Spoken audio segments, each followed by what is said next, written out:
সিরাজগঞ্জের তারাশের সাধারণ ছাত্রছাত্রীদের বিভিন্ন ভালো উদ্যোগ নিয়ে অনেকটাই বদলে গিয়েছে এই উপজেলার চিত্র। রাস্তাঘাট সহ বিভিন্ন সেবামূলক প্রতিষ্ঠানে পরিষ্কার পরিচ্ছন্নতার পাশাপাশি ফাঁকা জায়গায় করছেন বৃক্ষরোপণ। সড়কের ট্রাফিক নিয়ন্ত্রণ সহ উপজেলা সদরের বিভিন্ন হসপিটালে সেবার মান ফিরিয়ে আনতে গুরুত্বপূর্ণ ভূমিকা পালন করছেন সাধারণ এই শিক্ষার্থীরা। ছাত্র ভাইয়েরা যে সকল উদ্যোগ নিয়েছে দেশকে মেরামত করার জন্য, তারই একটি অংশ হচ্ছে বৃক্ষরোপণ কর্মসূচি। তো সেটাকে আমরা হাতে রেখে সামনে রেখে আমরা সব বড় ভাইয়েরা ছাত্র ভাইয়েরা মিলে একটা টিম গঠন করে আমরা কর্মসূচি বাস্তবায়ন করার লক্ষ্যে এগিয়ে চলতেছি। আমাদের এই কর্মসূচিতে মোটামুটি প্রায় 300-400 মতো গাছ লাগানো হয়েছে। আমরা বিভিন্ন থানাতে, তারপরে হচ্ছে আপনার উপজেলাতে, তারপরে হসপিটাল চত্বরে আপনারা দেখতে পাচ্ছেন এখানে আমরা গাছগুলো লাগাইছি এবং এই কর্মসূচিগুলো এখনও চলমান আছে ইনশাল্লাহ। সাধারণ শিক্ষার্থীদের বিভিন্ন কর্মসূচির অংশ হিসাবে আমরা আমাদের তারাশ উপজেলা স্বাস্থ্য কমপ্লেক্সে এসেছিলাম। তো এখানে আসার পরে আমরা রোগীদের সেবার বিষয়ে বেশ কিছু অসঙ্গতি আমরা খেয়াল করেছি। এখানে অ্যাম্বুলেন্স সেবা, রোগীদের খাবার, নিরাপদ পানি, সার্বক্ষণিক বিদ্যুৎ সরবরাহ থেকে শুরু করে সব কিছুতেই বেশ কিছু অসঙ্গতি ছিল।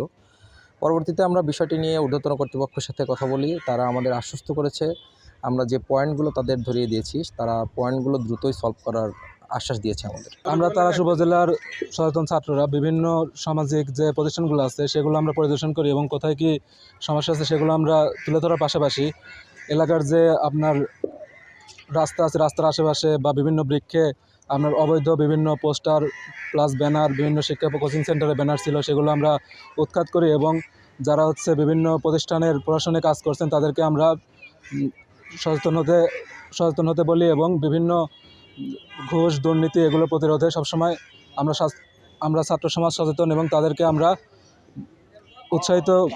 দুর্নীতির বিরুদ্ধে কাজ করতে উৎসাহিত হতে বলি। সারা দেশের পরিচ্ছন্নতা কর্মসূচির অংশ হিসেবে আমরা তারাশেও বিভিন্ন উদ্যোগ হাতে নেই।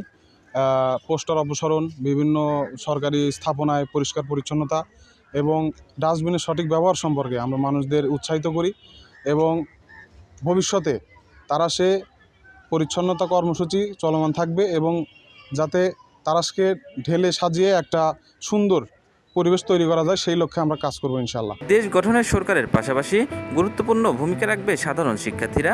দূর হবে সমাজের বিভিন্ন অসঙ্গতি, ফিরে আসবে স্বচ্ছতা ও জবাবদিহিতা, এমনটাই প্রত্যাশা সকলের।